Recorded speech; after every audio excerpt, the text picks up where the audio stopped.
Calm your mind with chakra-based meditation music. Saregama Karwa Wellness.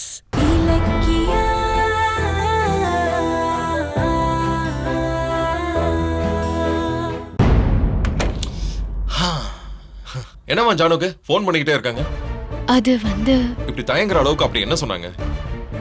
அம்மா, இந்த அஞ்சலி ஜானுக்கு அடிக்கடி தொந்தரவு கொடுக்குறான்னு சொல்லிட்டு இருந்தல்ல, ஒருவேளை அதை பத்தி ஏதாவது சொன்னாங்களா? இல்ல கௌதம். வேற என்னதான் சொன்னாங்க சொல்லு. அது ஒண்ணும் இல்ல. நமக்கு ஹனிமூன் நடக்குதுல்ல, அதுக்கு வாழ்த்து சொன்னாங்க. இந்த ஜானு எப்பவுமே அப்படித்தான் சின்ன குழந்தை மாதிரியே பிஹேவ் பண்ணுவாங்க. சரி, முதல்ல கைய கொடு. எதுக்கு கூட சொல்றேன். வாழ்த்துக்கள். எதுக்கு வாழ்த்து? உனக்கு ஹனிமூன் நடக்க போகுதுல்ல, அதுக்குதான். அத்தை சின்ன பொண்ணுன்னு சொல்லிட்டு நீங்க சின்ன பையன் மாதிரி பேசுறீங்க. போதும். உங்களுக்கு மட்டும் இது ஹனிமூன் இல்லையா? வலிக்குது. விடு விடு விடு விடு வலிக்குது. விடு. சரி, உங்களுக்கும் ஹனிமூன் வாழ்த்துக்கள். உலகத்திலேயே ஹனிமூனுக்காக பெட்டையும் டெக்கரேட் பண்ணிட்டு புருஷனும் பொண்டாட்டியும் ஒருத்தருக்கு ஒருத்தர் தனியா வாழ்த்து சொல்றது நாமளா மட்டும்தான் இருப்போம். சரி, இப்படியே ஒருத்தர் மாத்தி ஒருத்தர் வாழ்த்து சொல்லிட்டு இருந்தா எப்படி? வாழ வேண்டாமா? நம்ம வாழ்ந்துட்டு தானே இருக்கோம். ஒரு பேரண்ட்ஸா மாற வேண்டாமாடி மக்கா? ஆமா, ஆசையா பூவெல்லாம் போட்டு அலங்காரம் பண்ணிருக்க. இப்படி உட்கார்ந்து பேசிக்கிட்டே இருக்கிய, நீ மக்கு இல்லாம வேற என்ன? பாரு, இன்னைக்கு ஹனிமூனை சக்சஸ்ஃபுல்லா முடிக்கிறோம். 10 மாசத்துல ரெட்ட குழந்தைங்களுக்கு பேரண்ட்ஸா மாறும். ரெட்ட குழந்தையா? மறுபடியும் பேச்ச வளர்க்க ஆரம்பிச்சிட்டால. No dialogue, only action. கல்லூரும் பூவே, கல்லூரும் பூவே, முந்தானை தீவில் சிறிதாயிடம் கொடு.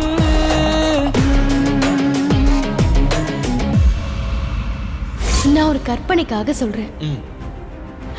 நான் எங்க அம்மா வயித்துல பொறுக்கல, என்ன ஆசிரமத்துல இருந்து தத்தெடுத்துட்டு வந்து வளர்த்தாங்கன்னு தெரிஞ்சா என்ன ஆகும்? எதுக்கு இப்ப திடீர்னு சம்மதம் இல்லாம பேசிக்கிட்டு இருக்க? நான் சொன்ன இதே நிலைமை உங்களுக்கு வந்தா? ஆமா, ஜானு போன் பண்றதுக்கு முன்னாடி ஏதோ ஒரு ஷாக்கான மேட்டர் சொல்ல வந்தியே, என்னது? ஏதோ நான் அம்மா வயித்துல பிறக்கலனா நீங்க அத்தை வயித்துல பிறக்கலனான்னு பயங்கரமா பில்டப்லாம் கொடுத்தியே, என்ன விஷயம்? அவன் எனக்கு இல்லாம போயிட்டான்னா என்னால எப்படி அதை தாங்கிக்க முடியும் சொல்லு? அதை என்னால தாங்கிக்கவே முடியாது. நான் செத்துருவேன் இலக்கியா. கௌதம், இந்த சந்தோஷமான டைம்ல அது எதுக்கு? இது சந்தோஷமான நேரம் தெரிஞ்சதானே முதல்ல நீ சொல்ல வந்த. என்ன விஷயம் சொல்லு. நான் வேணும்னா இன்னொரு நாளைக்கு சொல்றேனே. இல்ல, ஏதோ முக்கியமான விஷயம் சொன்னீங்க, திடீர்னு ஏன் தள்ளி போடுற? எதா இருந்தாலும் பரவாயில்ல சொல்லு. சொன்னா கேளுங்களேன்.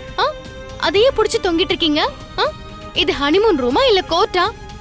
வக்கீல் மாதிரி வளைச்சு கேள்வி கேக்குறீங்க.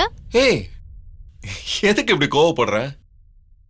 என்ன பிரச்சனைன்னு தெரிஞ்சுக்கிட்டா அதை கிளியர் பண்ணிட்டு ஹனிமூனை சந்தோஷமா கொண்டாடலாம்னு பார்த்தேன். சந்தோஷமா கொண்டாடுறதுக்காக தான் இந்த பேச்சை விடுங்கன்னு நானும் சொல்றேன்.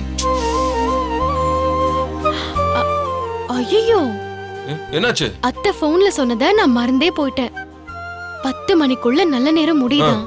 அதுக்கு முன்னாடியே நல்ல விஷயம் நடந்தாதான் குழந்தை பொறுக்குமா? இதே என்கிட்ட நீ முன்னாடியே சொல்லவே இல்ல. இன்னும் டைம் இருக்கு. சரி, ஆமா, இந்த டைம்ல ஹனிமூன் நடந்தா ஒரு குழந்தை பிறக்குமா 2 குழந்தை பிறக்குமா? நீ ஜானு கிட்ட கேட்டியா இல்லையா? அத்தை என்ன பெரிய கடவுளா அதெல்லாம் சொல்றதுக்கு? நமக்கு குழந்தை தான் முக்கியம். அது 1 இருந்தா என்ன, 2 இருந்தா என்ன? இல்ல, ஏற்கனவே சொன்ன மாதிரி 2 குழந்தையா இருந்தா ஒன்ன மாதிரி ஒன்னும் ஜானு மாதிரி இன்னொன்னு இருக்கணும்னு ஆசைப்பட்டேன். ஆம்பளைங்க நீங்க பாட்டுக்கு ஆசைப்படுவீங்க. அந்த வலி பொம்பளைக்கு தானே தெரியும். இங்க பாருங்க, ஒரு டைம்ல ஒரு குழந்தை தான். அது என்ன குழந்தைன்னு தெரிஞ்சுக்கிறதுக்கு என்கிட்ட ஒரு ஐடியா இருக்கு. என்ன ஐடியா சொல்லு. முதல்ல நீங்க கண்ணு மூடுங்க. எதுக்கு? மூடுங்கன்னு சொல்றேன்ல, கண்ணு மூடுங்க. சரி.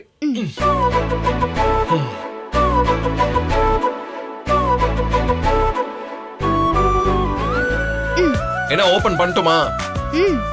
ஓபன் பண்ணுங்க. என்ன இது? என்னது கையில? குழந்தை. குழந்தையா? ஆமா. ஒரு கையில ரெட் ரோஸ் இருக்கு, இன்னொரு கையில மல்லிகை பூ இருக்கு.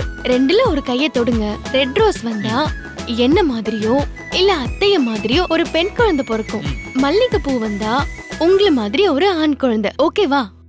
சீக்கிரம் தொடுங்க பாப்போம். அவ்வளவுதான் மேட்டர். கண்டிப்பா நான் ரெட் ரோஸ தான் தொடுவேன். அதையும் பார்க்கலாம். தொடுங்க. ரெட் ரோஸ் எந்த கையின பார்க்கணுமே. அதெல்லாம் உங்களுக்கு தெரியாது. நீங்க ஃபர்ஸ்ட் தொடுங்க.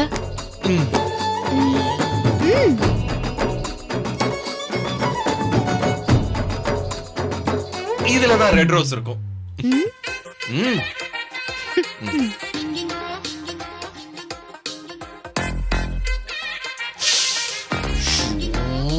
மல்லிகைப்பூ வந்துருச்சு. ஐயா, உங்களை மாதிரி ஒரு ஆண் குழந்தை தான் பிறக்க போகுது. இல்லையே, என் கேஸ் கரெக்டா இருக்குமே. எப்படி மிஸ் ஆச்சு? நீங்க தானே தொட்டீங்க. என்ன கேள்வி கேக்குறீங்க? அந்த கையை காட்டு. எதுக்கு? ஓபன் பண்ணு. முடியாது. ஏங்க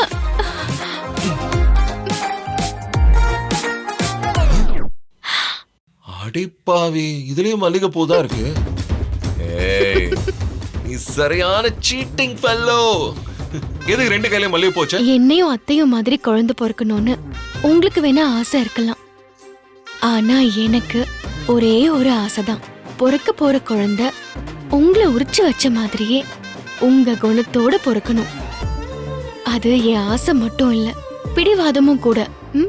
அதான் ரெண்டு கையிலயும் மல்லிகைப்பூ வச்சேன். அதென்ன, என்ன மாதிரியே குழந்தை வேணும்னு பிடிவாதமான ஆசை? இந்த காலத்துல இருக்கிற பொண்ணுங்க உங்களை மாதிரி ஒரு ஆம்பளை தான் விரும்புவாங்க, ஆசைப்படுவாங்க. அது எனக்கு நடந்துருச்சு. அதே இன்னொரு பொண்ணுக்கும் நடக்க வேண்டாமா? அதுக்குதான் ஒரு குட்டி கௌதம் பொறுக்கணும்னு ஆசைப்படுறேன்.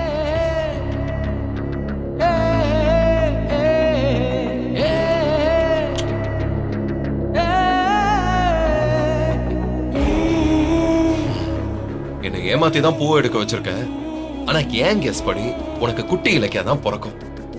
எனக்கு கிடைச்ச அதிர்ஷ்டம் என் ஃபியூச்சர் மருமகனுக்கு கிடைக்க வேணாமா? சொல்லூரும் நாவே முந்தானை தீவில் மெதுவாய் நுழைந்திடு.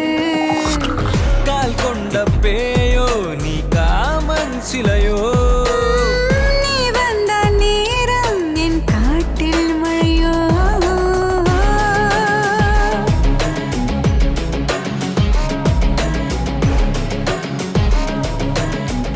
இந்த வீடியோ உங்களுக்கு பிடிச்சிருந்தா லைக் பண்ணுங்க, கமெண்ட் பண்ணுங்க அண்ட் ஷேர் பண்ணுங்க. மறக்காம சரிகமா டிவி ஷோஸ் தமிழை சப்ஸ்கிரைப் பண்ணுங்க.